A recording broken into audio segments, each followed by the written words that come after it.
when you're doing something that nobody else believes you can do, there's a very fine line between total insanity and genius.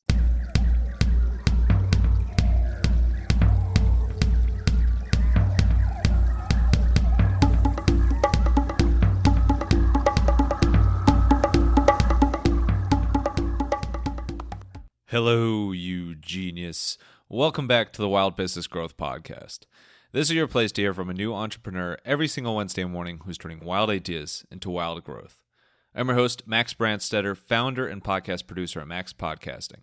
And you can email me at max@maxpodcasting.com to save time with your high-quality podcast. This is episode 2090 if you eliminate the second zero, so episode 209. And today's guest is David Selly Selinger. That's David Selinger, goes by Selly. Hell of a nickname, Selly of a nickname. And he is a serial entrepreneur who's the co-founder of Deep Sentinel, Redfin, as well as Rich Relevance and advisor to many, many other companies. And he was a very early employee, in the grand scheme of things, at Amazon. So he's got some crazy lessons from working directly with Jeff Bezos. And Deep Sentinel is super cool in itself. It is a home security system that is absolutely changing the game. It uses both AI as well as real-life human monitoring. And in any industry, it's crazy doing something that nobody else is doing, but especially in home security when so much is at stake.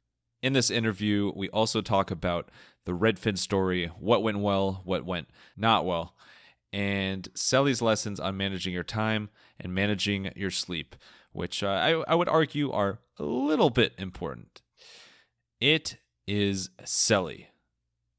Enjoy the show.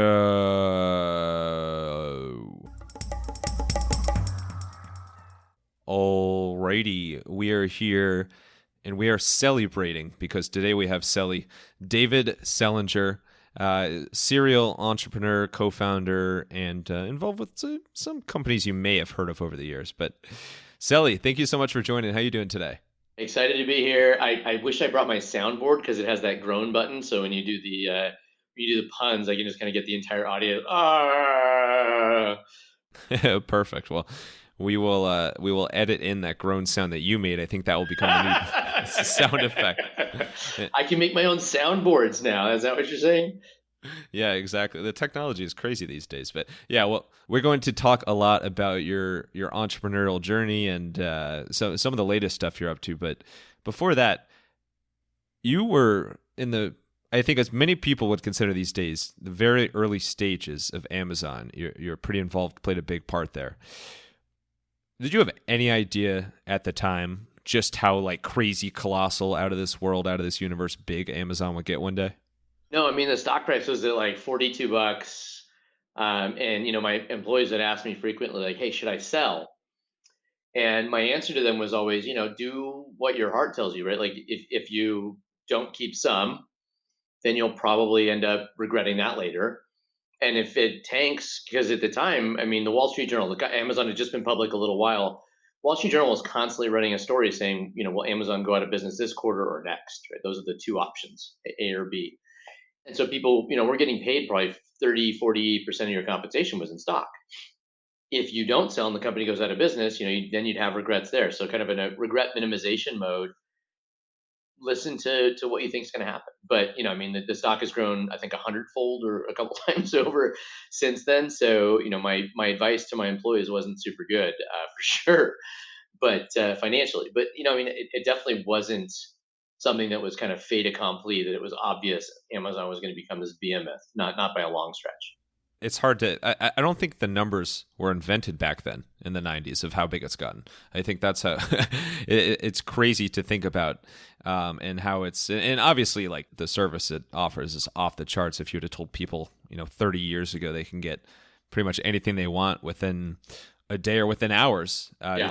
It's crazy to comprehend, but also crazy to comprehend is this guy, we'll call him Jeff B. And by that, I'm shout out my uncle Jeff Branstetter, but I'm talking about a different Jeff Bezos. So you worked pretty closely with Bezos, and so you had an interesting dynamic there. When did you first meet him? So 2002 is when I met him. So I wasn't there in the days where it was like 20 people, and they used to have an office like right across the street from an adult entertainment venue in downtown Seattle. I was not part of that crew. They'd already had 1,000 or so corporate employees by the time I joined, and we still had door desks. So a desk made out of a door from Home Depot and things like that. So it's still pretty early days, but it wasn't quite 97 Jeff and his family in the very risque office space. So what he when I met him though, he was still very much that stars in his eyes, looking at the world as his oyster. Everything is possibility. One of the mantras of Amazon culture to this day is that it's still day one. And the view was that the size of the change brought about by interconnectivity is so big that it will subsume and change all of the elements of how we interact with each other, all of the elements of how we interact with the atoms of the world around us, and to always embrace that change instead of fighting it. That tomorrow is going to bring even more change than today. And so if you hold on to what you hold as true today, all you're going to do is miss the opportunities of tomorrow. I would say, obviously he's no longer the CEO at Amazon, and he's stepped down, and he's now a world class multi-billionaire who buys boats that require cities to be shut down. I believe there was a story like last week where he'd bought this yacht or commissioned this yacht and got into a fight with the local city because he wanted to dismantle this 500-year-old bridge in order to move his super yacht through the town. I mean, that was definitely not the Jeff Bezos that I knew, right? It was much more, us against the world, and the world was the big bad guy, whereas the world's kind of pitching him now as Jeff's kind of the big bad guy, and the world's just this little thing in the world of Jeff Bezos and Elon Musk being the definers of the universe. So I think that's another element though that's changed too is this concept of celebrity CEOs. There really wasn't a celebrity CEO thing. Like that wasn't a social phenomenon in any of its ways. Like the idea of Tony Stark being this kind of wild and free CEO, that was very far afield from reality. And so now I think that's become very, very common, right? Like Elon Musk has a Twitter feed that he publishes like 25 tweets a day, 99% of which are rude and risque and un-PC. And that was again just a very, very different part of the world. And so the backdoor view of working with Jeff was so different from the public persona. Whereas now I think we're so close to those personas of these public figures. It was really eye opening to me that how boisterous and energetic and positive and engaged he was in the business, because from the outside he looks like kind of this stodgy CEO, and he would show up and in regular clothes to every meeting and just be like, let's go at it, let's go do this, let's solve this problem together. And it wasn't about like, hey, I'm the CEO of this big multi-billion-dollar company. It was about, here's the problem, let's go get it, let's go get it, let's go get it. Do you have the answer? Because if you don't, let's figure it out right now. As you're talking about Tony Stark, I'm thinking Bruce Wayne had an incredible business career as well. There's a lot of a lot of comic book heroes that have come out of that. But yeah, the social media, hands down, I think has been a huge impact on this whole quote unquote celebrity CEOs. At Amazon, what's the biggest lesson that you learn from kind of just the culture and your experience there that you keep close to your heart to this day in whatever business venture you're on at the time? Yeah, I mean, Max, I think that's probably one of the things that I like to reflect on, just to make sure I'm capturing the right piece of information from that. I'll tell you what it is right now, and what it's been for the last few years has been the culture Jeff created by being constantly obsessed with data and demanding data to support decisions, demanding data to understand arguments, demanding data to get broader context on problems. Everything that you brought to him would result in a question or an answer based on data. And that consistent behavior from the CEO trickled into the company and created a culture that was reflective of that obsessive behavior from Jeff. And there's the amazingly positive side of that, that he chose something that was at the forefront. He chose the right thing to create a culture around, which was, instead of making these stupid decisions based on title and pay and org structure, it doesn't matter if you're the most lowly person in the company. If you have the right data and reach the right conclusion and ask the right questions, you're the right person. And you saw people rocket ship in their careers through Amazon because of that. And that was something that you couldn't stop at any level of the organization below him, because he was so consistent in driving to that. And I love that. I love that lesson. I think it has a negative side of it, which is that if you have a CEO who's obsessed with the wrong things, right? Surrounding themselves with people that make them feel good, or surrounding themselves with people that confirm their suspicions, right? Surrounding themselves by people that are going to manipulate a situation or manipulate facts, that is an equally unstoppable train. And so I'm always very sensitive to what are the things that I am consistently responding with.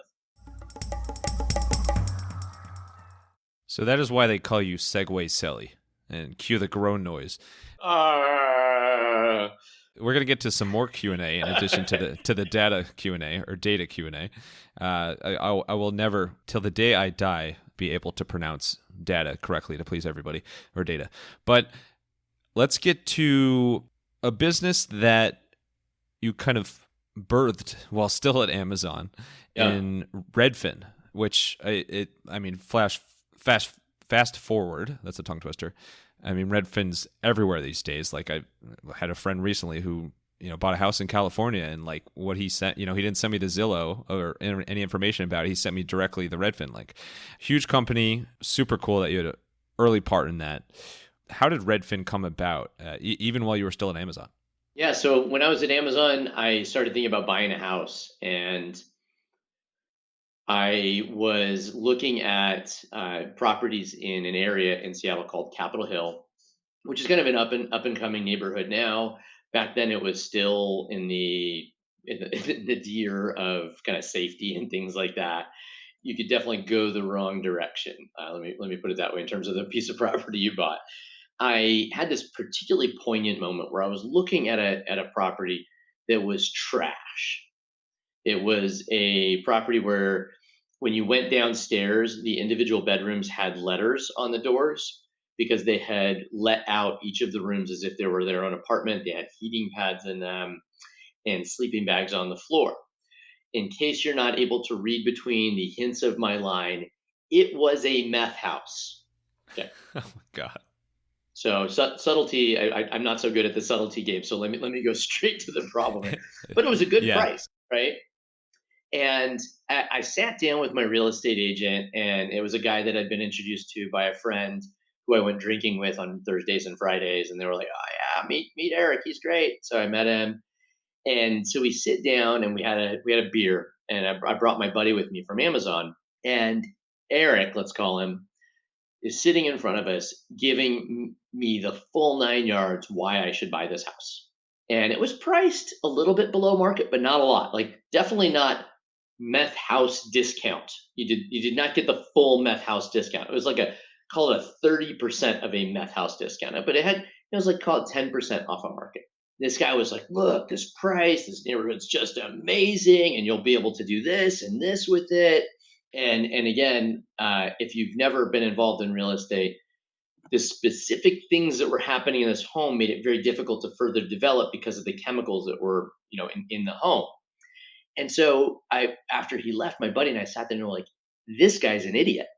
This guy is like 100% wrong, according to every single, like, just buy the house next door, pay 10% more, and not have all these problems with it." And as I started researching, how did he get paid? And I found out he had dropped out of high school and had never had a long term successful point in his career. And I was like, "Oh my God, here's this guy giving me advice on an $800,000 investment for me and my family and my buddy, who we were going to go into on it together. And he has no idea what he's talking about. The only thing that he had that he brought to the table was this thing called the MLS, which is the former sales in the neighborhood. And he was constantly saying, this is 10% less per square foot than all the other MLS listings, 10% less per square foot. And I was like, what is this thing? And I realized that real estate was a game dominated by people that had access to a set of data that frankly is public record, right? Prior home sales is available and has been available for dozens of years at your county level, but that his entire value proposition to me was I have access to this data set. I'm not more intelligent in analyzing it. I'm not looking at the situation objectively. In fact, frankly, not only do I not have your best interests at heart, I only get paid if you write a check for 800,000 bucks and then I make 25 grand and I never have to deal with you again. Right? That's his entire motivation. I was like, I hate this guy. This is the worst person I've ever met in my life, but yet here he is advising me on the largest financial transaction of my life. And so I became really like that guy changed my life. Thank you very much, Mr. I was going to Eric. say, and now in hindsight, you love that guy. It's like best. He's a real peach. Yeah, he is. And give me if you're listening out there, let me send you a bottle of Perrier Jouet or something like that, and in the next little bit here.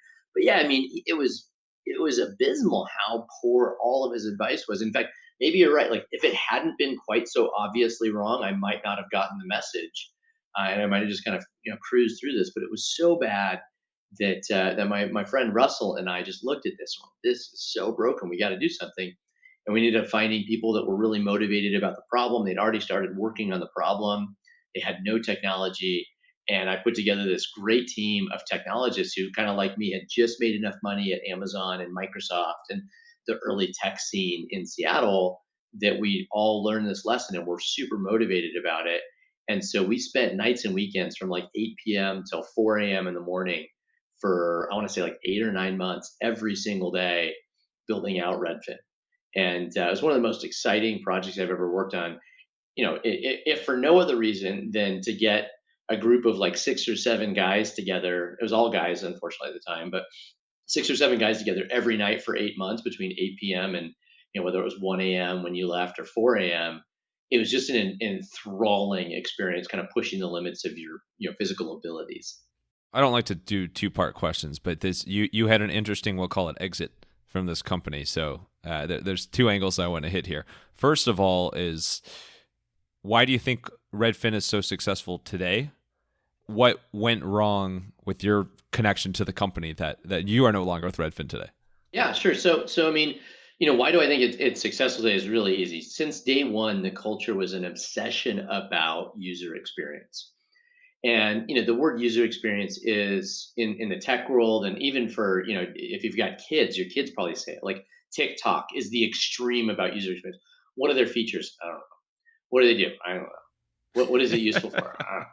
But it's just so fun, right? Here you have this like multi-billion-dollar company just based on this really, really great user experience. That was just not a thing in 2004, 2005 when we launched Redfin.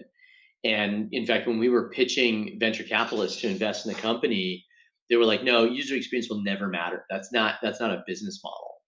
And look at all of the massive multi-billion-dollar companies, whether it is TikTok, Instagram, Facebook.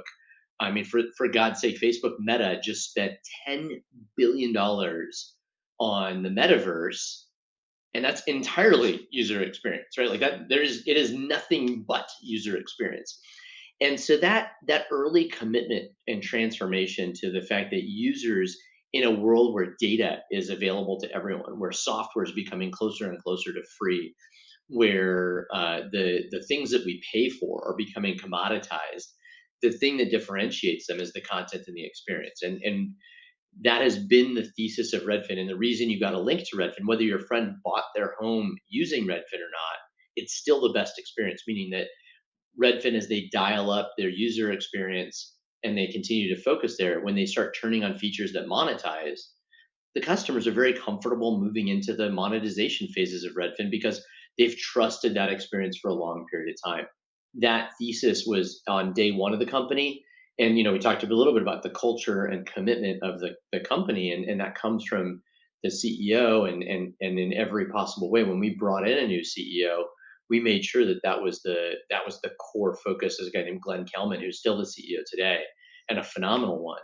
And that has persisted. And I think that knowing that one thing that makes you different, that one thing that you're committed to, that is going to be your driving force, has been great. In terms of me and my learnings, I mean, there's like the 20-minute version of the story and there's the 1-minute version of the story.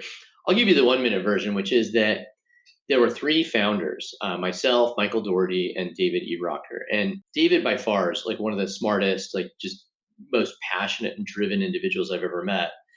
And I think that's one of the things that makes for a great transformational CEO, because you're doing something that everyone else is saying you can't do, right?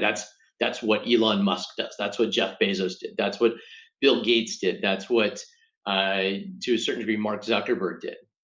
And when you're doing something that nobody else believes you can do, there's a very fine line between total insanity and genius. And the line is really, really small. It's very, very gray. And if you're joining a company and you don't agree with the other person where that line is, that will bite you eventually.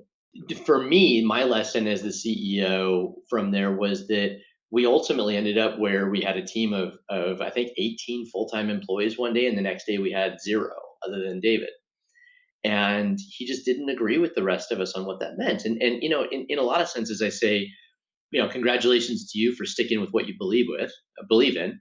And for me, the lesson was, hey, don't join another company unless you 100% agree on where that line is. And then secondly, as I've transitioned my career since then to being a CEO, one of the things I very much enforce with my direct reports is, here's where my line is. I'll listen to you and I will hear you, and maybe my line will move. And I commit to you to always listen to you. And I will, and if you bring me data that suggests I should move it, I probably will. And I do. And that's something I think is really important. But the thing that you might have heard there that I think is really important is I'm always very transparent about where it is. Because if it's fuzzy and you think my line should be here and I think it should be here, and we've had the debate and it's here, it's here. Like, you can't play in this middle ground and pretend that you're right, because it's, at the end of the day, I'm the CEO and I have the responsibility to make sure we're all marching to what that tune is. And so again, in that regard, I very much respect David's decisions at that time, but I think it was a bad outcome for for the company at that particular moment. And this happens more frequently than I think people are aware, like where founders just completely have fallout. If you look at the number of people that put Facebook co-founder on their LinkedIn profile, it's a lot of Oh, people. it's on my LinkedIn profile actually. Well, and actually, Not very, quite. very frankly, I was a late adopter to even using it, so I don't think I could claim that. so I was invited to be the seventh employee at Facebook, and the reason I didn't join Facebook is because in my first conversations with Mark, it became really clear, like, we did not agree on a lot of stuff, and maybe it would be healthy and we could figure that out. But like, if he's the CEO and I disagree with him, I'm going to end up kind of out on my rear, and that's not necessarily where I want to be. And so I ended up not making that decision to kind of pursue that. But it was definitely a very harsh lesson and then when I looked around and I saw how frequently that happens, it's something that I carry with me very, very closely to say, at the very least, I carry the responsibility, I carry the accountability to be very crystal clear about what's in and what's out. And if there's something gray, me leaving something gray is a disservice to everyone in the company, because that's going to lead to a power struggle, right? And power struggles are fundamentally an unnecessary stress and reason for losing people, that I own 100% the divvying up of power inside of the company. So let's get deeper to Deep Sentinel, Uh, which is your newest baby, and I think it's amazing what's happening in the world of what would you call it, private home security these days. There's been so much innovation over the past decade, especially. And Deep Sentinel, you've created and are running a company that is very unique in the space. What drew you into security/surveillance in the first place as a business idea?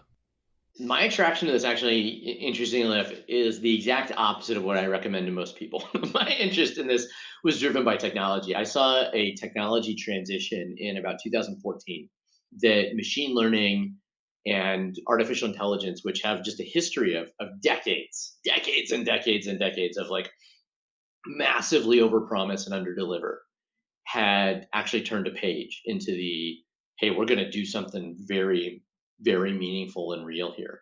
And I mean, the experience that I had is in the 90s, right? There was this thing called multi-layer perceptron networks, neural networks that were going to pass the Turing test, and they were going to be able to predict and evoke emotions from you and trick you into thinking that they were humans.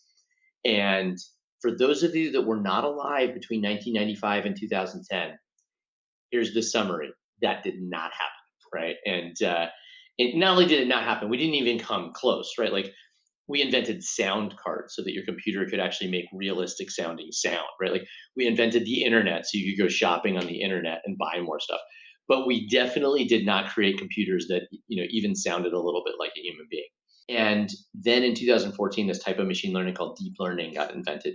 And it was very, very focused on solving a few really key problems. Number one, voice and speech recognition and speech synthesis.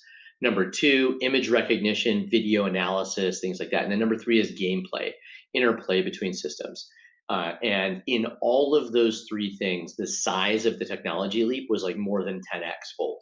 10x better, 10x cheaper, 10x faster, just everything leapt. And so I committed myself to that technology, and I spent some time trying to figure out what were the areas that I thought were going to really change. And in parallel, while I was doing this technical research, call it about 2 years that I spent doing research on the technology, building my own neural networks.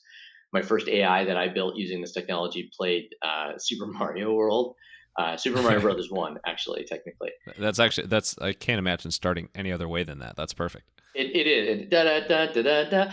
And that's how Deep Sentinel started. So I could have just answered that question with the little blurb, but that would have been too punny for you. So I No such thing.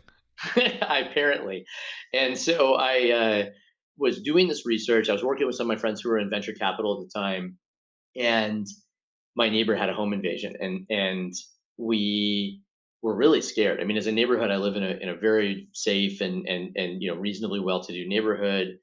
It was a scary type home invasion, and we looked at what was available at this woman's house, and she had cameras. She had really high-end cameras. She had an alarm system. She had everything that the police would recommend at the time. And so we asked the police officer, like, why did this still happen? And he said, well, what did you think any of those things were going to do?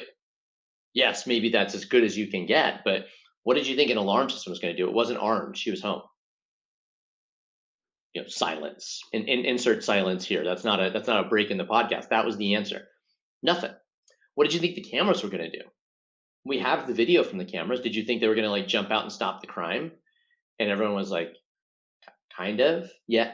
Yes. Could they do that? And voila, right? There's the moment where I was like, hey, could they do that? That would be great. If cameras could stop crime, then we could take advantage of the fact that everybody's installing cameras and then stop crime. And so I started a company to do that. That's what Deep Sentinel does. We use AI and we deploy cameras where we have like 20,000 or so cameras out there, and we stop crimes all day long, every day. That's what we do.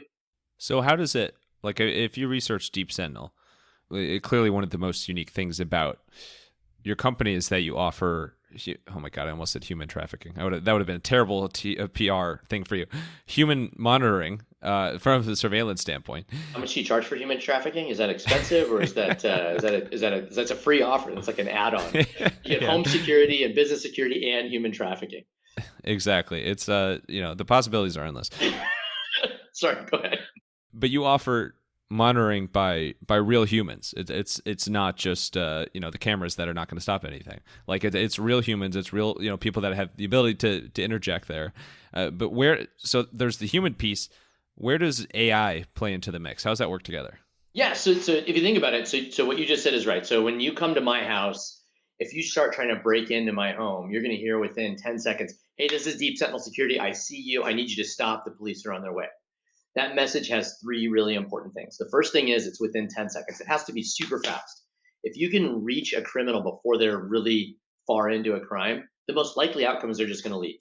Number two is that it's a human voice speaking to you. They're not going to let go. They don't go away It's not a recording. And if you do not leave, then, it's a live person, which actually changes the psychology of a criminal. Most criminals don't want to get caught. And the third thing is they say the police are on their way. And you know what? The police are on their way. And the reason that we get police responses so quickly is because, unlike a burglar alarm, I mentioned that with my friend who had the home invasion. Even if the burglar alarm had gone off, it would say, "Hey, this family has an open window."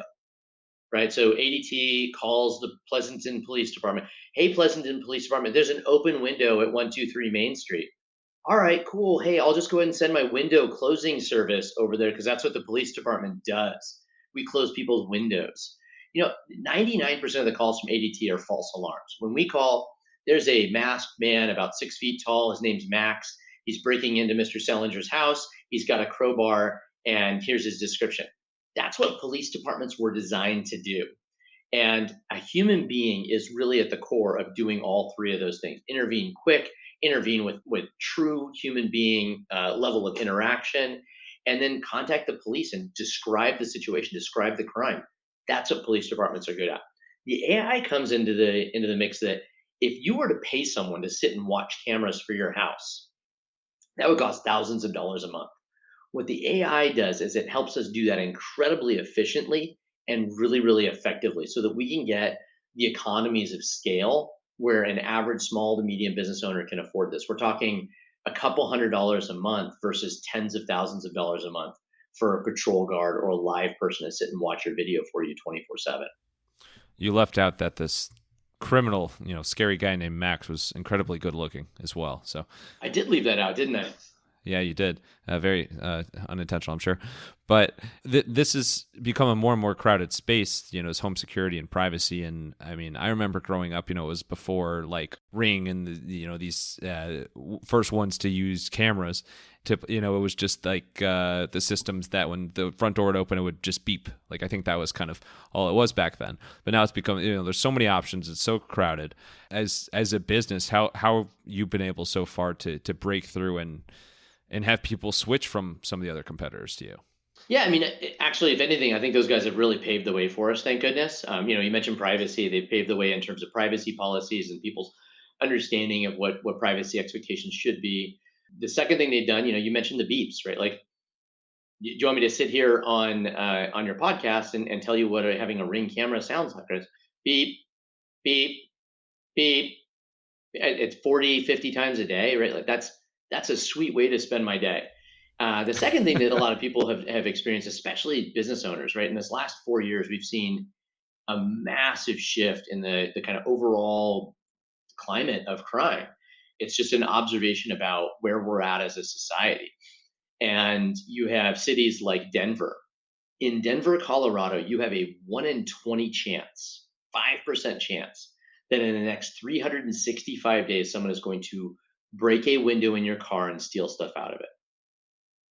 1 in 20 in the entire city. It is ridiculous, right? And these types of crimes, it's not necessarily, by the way, breaking into your home or assaulting you, but these types of property crimes, trespassing, vandalism, homelessness, they're so massively increased. They're well on what's called an exponential curve, right? And if you paid attention during high school math, you know that curve is not a line. It's not a straight line. It's a curve that goes up and to the right. It's so big. Things like package theft, catalytic converter theft, that the FBI has had to qualify their statistics on it. Meaning, for the last 6 years or so, the FBI reports that there were 25 million smash and grabs in the United States, a little asterisk. This is the number of reported ones where police had enough resources to go on site and verify a report, which, if you've called the police in the last 2 years, they probably are not going to show up to take a report. They just don't have the time or energy to do it. That has really paved the way because if you own a Ring or you own a Nest or you own Arlo cameras or you own Lorex that you bought at Costco, you know for a fact that having a video of three masked guys coming up to your electrical shop, stealing $25,000 of copper cable and then leaving does exactly nothing to prevent that from happening. It does nothing for the police because they can't do anything with that. Those three masked guys look just like the other three masked guys that have broken into 25 other places in the last 3 weeks. There's nothing happening. And that kind of awareness was the same moment that I had, right? That was the moment I had with my neighbor where we said, "Hey, Why didn't these cameras stop the people from breaking in and doing this home invasion? Well, because they don't do that, right? And so that competitive market, if anything, has really, really paved the way. I mean, our conversion rate, when people hear about Deep Sentinel, hey, I've got a car lot and I have a catalytic converter theft every week. Can you stop that? Yes, I can. How much does that cost? Between $1,000 and $5,000 up front, and then a few $100 a month. Sweet, that's costing me $3,000 to $5,000 a month. I'm instantly ROI positive. We have a close rate of like 40 to 50% in the first 30 days of somebody hearing about Deep Sentinel. What's the biggest thing that you have had to do differently as a CEO with Deep Sentinel versus your previous runs? Oh man, Deep Sentinel is definitely a more complex business, which I think again has its positives and its negatives. We're building our own hardware. We're integrating with third-party hardware. We support, if you have on-VIF cameras on your property that are standards based, we can integrate with those. We have to integrate with lots of different manufacturers and brands. We have, instead of having kind of a typical software company has really kind of three departments: sales and marketing, software engineering, and then customer support and operations. Right? Those are kind of like your three divisions. They split up differently and whatever. I also have hardware manufacturing and inventory and my security operations. So instead of having three departments reporting to me as a CEO, I've got to manage and coordinate five fully functional departments, and that's something that I think is underrated in terms of how much more complex that was. The second thing that I've had to deal with is COVID. Not for me, but as a business, we launched in the third or fourth quarter of 2019, and we were like full steam ahead. We were spending $300,000, $400,000 a month sometimes on marketing. And what I want you to envision here, I'm going to use a lot of visuals here, is a freight train with 100 cars on it, adding more cars behind it and going faster. And then there's a wall called March of 2020, and you don't see this wall until March of 2020, and then you hit it going full steam ahead, adding more and more and more to it. That was very, very disruptive to our business, and so we had to adjust everything. Going to a full work from home model. How do you manufacture hardware in that type of environment? How do we manage inventory? Again, how do I manage, instead of three departments, five departments in that type of ecosystem? It was a very, very big deal, and so even if you've been around the rodeo two or three times, it's never easy, right? And that's why entrepreneurship's so kind of exciting and interesting. Is even if you've done something else, I've never run a business like this. I've never run a business that has hardware integration, and I've certainly never run a business through a global pandemic transition that gave me all of 2 weeks notice. It certainly keeps you on your toes. That's I've heard of a lot of analogies about the past couple of years, but never with a train that keeps growing and growing and then straight into a brick wall. That one hurts on an extra level.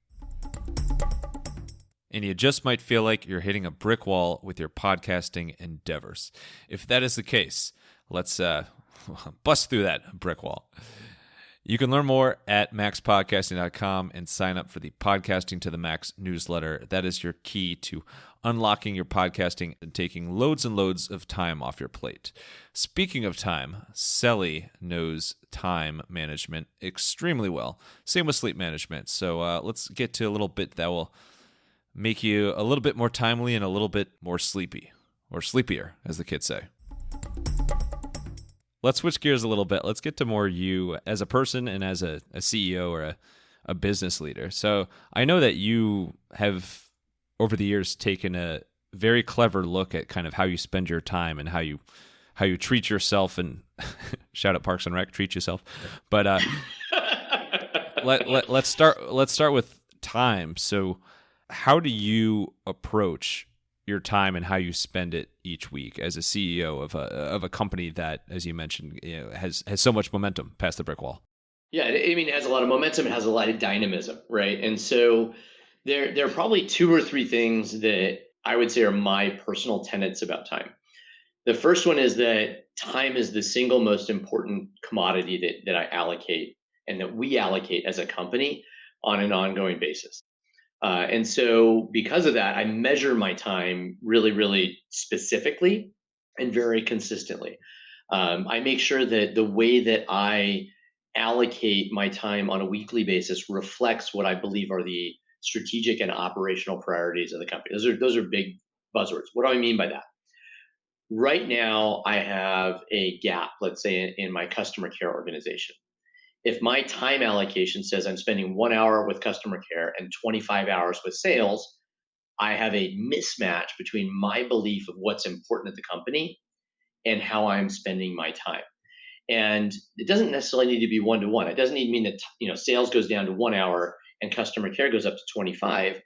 But what it does mean is that I need to make sure that it's closer to reflecting the specific things that need to be done to move the needle for the business. So if I'm at 10 hours in customer care and 5 hours in sales, that's much closer. And it's not a precise science, and it's not something you can measure on a 1 week basis.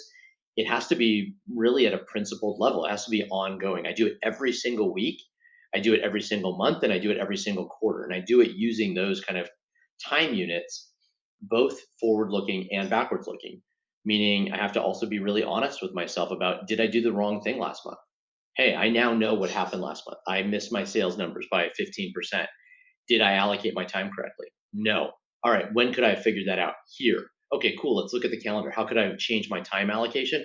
Oh my God, I spent 30 hours over the next 3 weeks on this one stupid thing. I should have been better about that. And that just brutal honesty, that's where Bezos comes in. That's data. All of that I just mentioned, especially when you're looking backwards, is data. And if you are so attached to having to be right, which I think again is one of the things I learned from Jeff, was you don't have to be right in the backwards looking rearview mirror. You have to be right tomorrow. You can't control whether you were right yesterday. So stop fighting about it. Stop trying to defend it. Stop trying to, come up with a justification for your stupid reason you did something yesterday. That's a waste of time. Look at it. Were you right or were you wrong? And what are you going to do tomorrow about it? So that's number one. The second thing about time is I try to be really, really clear and crystal clear with myself, with my future me, about how I want to allocate my time. And I do that. I'm a little bit funky in this, in that I kind of talk about future me as if it were kind of another person. I learned this from a buddy of mine named Nathan Eagle in college. He's like this super famous dude. Apparently, he's a professor at MIT now and all this other stuff. But I knew him as the blonde surfer dude, and he always used to refer to future me as someone you could kind of abuse. Yeah, future me can take care of that. Future me is gonna have to deal with the fact that I drank too much tonight. And so I love that analogy. And so I treat future me a little bit differently though, and I want to make sure that I can tell future me what to do, and future me is going to want to do that because it's the right thing. And so I'm allocating time into tomorrow. I'm assigning tasks to tomorrow and into the next couple days, very explicitly reflecting again that kind of view that I have of what should I be doing differently based on what I learned from the past. And then the third thing is I have really, really anal retentive tools. I have this notebook where I keep track of my to-do list. It's a specific size. It's an 8.5 by 5 inch notebook. And it's that size because I can't have a to-do list that's 50 lines long because it's just not big enough, which is a great thing. Because if you have a to-do list that's that long, you're not going to get it done, right? Like big hint. And the second thing about it is that it's organized by time. So every 2 to 3 days, I rewrite my to-do list. So if I'm rewriting the same item numerous times, it means again, hint, hint, future you is probably not going to do this one. And so do future you a favor. Stop asking future you to do this and ask someone, either delegate it or decide you're not going to do it, or plan around it not getting done. But don't keep pretending that future you is going to do this. Do that, I don't know, quasi weird multiple personality disorder service of solving the problem now. And then the third thing I do again is I use that as part of my data in terms of my backwards looking. Did I have other things that I was lying to myself about getting done that maybe weren't that high priority, and I shouldn't have had them on the list the whole time? Future me is gonna love that answer, man. That's sweet, man. I look forward to meeting future you. My future self does as well. Oh, and then you also there's the time piece, and then there's also, I know you're a huge fan of sleep and kind of recently taken a greater look at sleep and what it means for productivity and just overall health. But just to keep it short and sweet and sleepy, what is something anybody can do to sleep better at night? Wow. I think the easiest one is start going to sleep at a consistent time and stop drinking caffeine at before noon. My one liner I have is no caffeine after 12:15. And so I don't let myself have a Diet Coke or a coffee or a tea or anything after 12:15, which is brutal because I used to be a 3 coffee a day person, one in the morning, one right after lunch, kind of like all Europeans, right? You have an espresso after lunch, and then one in the afternoon when I would hit my crash. And I allow myself to have zero coffee after 12:15 in the afternoon. Well, let's energetically wrap this thing up. Let's get to some rapid fire Q&A. You ready for it? I will. I'm going to get all the best tangents in my mind right now so that I can make this as difficult as possible for you. Let's go. Perfect. Future me is shaking his head. But let's get wild. Where is the coolest place you've ever been mountain biking? Hawaii. I did the power line trail from the north end of Kauai to the south end of Kauai. I did it on a day that was 98 degrees and it had just rained, which meant the mud was like super slick, but it was so gorgeous. Really bad idea. Do that with a group. Don't do it right after it rains. Amazing. I have so many questions involving safety and fun and all sorts of stuff. But anyway, Star Wars. What if you were cast in a remake of some Star Wars movie that's probably already been remade? If you were to be cast in a Star Wars movie, what character would you love to play? K2SO in Rogue One. K2SO is like the epitome of ironic and just constant sarcasm. I believe K2SO's very first line. This is the humanoid drone that saves Jin Urso. His first line is, "Congratulations, you've been rescued. Do not resist." It's just and he just like beat the crap out of the star of the movie. K2SO is awesome. Perfect. I enjoyed that movie, but I did not remember the name. So thank you. I'll look for you in the remake. What is I call them weird talents, but it's really just something you're really, really good at, but it could be about anything and has no impact on your job whatsoever. I can wiggle my ears and I can wiggle them individually, both my right ear and my left ear separately. Amazing. Perfect. You can hear it. All right. And then I saw you studied, when you were at Stanford, you studied robotics. What's something you learned from that research that really like got you super excited about robots besides Star Wars? So my field of robotics was haptics, which is like force feedback. That's on your Xbox controller that it vibrates in specific ways and things like that. I knew I heard that term before. I think I've only seen it in relation to Xbox controllers. So that's kind of the typical place you hear about it. It's making its way into VR. I'm sure Facebook's probably spent $5 or $6 billion on some haptic stuff. But it's and actually no, in Ready Player One, he buys the suit. That's called a haptic suit. In Ready, the one where the girl touches him and he's like kind of yeah uh, turned on by the For internet. another podcast. Yeah. This is why we're rated explicit anyway. That's right. So haptics, what I loved about haptics was I learned about the way that the brain interprets specific sensory input. So like for example, the tips of your fingers, not only can you feel sensation at a specific level of sensitivity that's different than the sensitivity on the back of your hand, and it's also measured at a different frequency than other things. So you can hear at incredibly high frequency. You see at incredibly high frequency. But however, your fingers actually only feel at like between 60 and 80 hertz.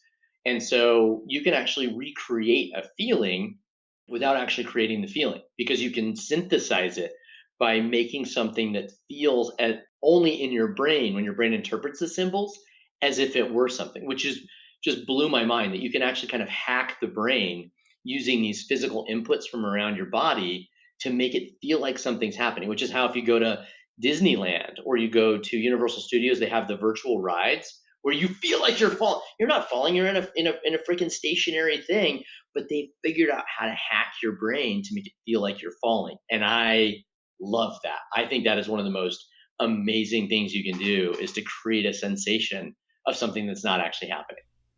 That is crazy. I feel like I'm on drugs just from you explaining that. Speaking of, last one, Seattle. You were there. I don't know what the official years are for like the Seattle tech boom, but you were definitely there and a big part of it, as well as just personally, I'm a huge fan of the grunge music and like the bands that came out of Seattle around that time, a little bit earlier. But what was your favorite part about being in Seattle, like in that time frame? It's not as much of a time frame thing, but it's a little thing about my life that I don't think I've ever talked about publicly. So I used to live at an apartment building called Harbor Steps, and I moved there because they had a swimming pool, and I just like having a swimming pool in Seattle kind of hard because it's cold there for a good chunk of the year, like only like 95% of it. The thing that I actually took advantage of the most was the Seattle Art Museum is across the street from Harbor Steps. So I was literally across the street from one of the best museums in the world. And my favorite artist is Van Gogh. And during my time period there, they had an off list exhibition of a bunch of pieces of Van Gogh's art, especially pencil and pen. Most people are familiar with his like colored paintings. Almost, I want to say 70% of Van Gogh's art is in black and white. And he used to write letters to his brother Theo and say, I'm not worthy of doing things in color. He was a very like self-effacing, not confident individual. And so his letters are actually really annoying to read, but the art that he created during this period is just fantastic. So I would go every single day for about 100 and I think 180 days in a row. I went to the Seattle Art Museum and just went to that exhibit and sat in front of each of the paintings. And I absolutely adore Van Gogh. He was absolutely incredible, and this is you'll probably hate me and sign off right away for this, but you went from your weird talent about ears to Van Gogh, so that was a very beautiful segue there. But no, but absolutely legendary, Selly. Thank you so much. This has been really fantastic speaking with you and learning from you, and just so cool all you've done and all you're up to with Deep Sentinel. Where is the best place for people to learn about Deep Sentinel, as well as if they want to follow you on social? Yeah, sure. So the two places I'd send people would be to the Deep Sentinel YouTube channel. Just go to YouTube and search for Deep Sentinel. We've got tons and tons of videos. If you like cops and you like people getting caught in the act, you will love this station. It is just people trying to vandalize, people trying to break in, people assaulting people, and just getting stopped. It's called our stopped line, and that's what we do. We're the only company that does it, and I couldn't be more proud of that. If you want to follow me professionally, the best place to go is go on LinkedIn. You can follow me there. I publish security best practices. I publish advice on business, and I publish, not things necessarily about like the Seattle Art Museum, but little tidbits here and there. And I tend to be a very aggressively data-driven, middle of the road, and I'm very disappointed with everybody around us. And so, if you share that view, you'll see that every once in a while as well. Oh, it's so disappointing. No, really appreciate it. Last thing, final thought. Stage is yours. It could be a quote. It could be a line. It could be a quote from Star Wars. Who cares? Send us home here. In the last 8 years of my career, the most important thing I've learned is to prioritize my family without compromising my career. And that exercise is so incredibly difficult. Again, like COVID and the in California, we were work from home, segregated for a year and a half or so. And it is amazing how meaningful it is to know that when I am, for example, with my children, that my phone doesn't have a place in that environment and that I can give my kids 100% of my attention. Now, that may only be for an hour a day, but the act of segregating that time makes it my number one priority. If I'm trying to mix in time with my family in the middle of work and then I'm constantly answering emails and things like that, I find that my family feels like they're number two. And if your family feels like they're number two, then they are number two. And the ability to make sure that when you're with them, even if I work 12 hours a day, when I'm with my family, I am 100% with my family. You are number one. Thank you so much, Selly, for coming on the podcast, celebrating your heart out, sharing your amazing stories from the worlds of entrepreneurship and art museums. And thank you, wild listeners, for tuning in to another episode. If you want to hear more wild stories like this one, make sure to follow the Wild Business Growth Podcast on your favorite app and tell a friend about the podcast. And then check out some Deep Sentinel stopped videos because it's cops revamped. It's amazing. You can also find us on Good Pods, where there are fantastic podcasts and podcast recommendations and people. And for any help with podcast production, you can learn more at MaxPodcasting.com and sign up for the Podcasting to the Max newsletter. Until next time, let your business run wild. Bring on the bongos!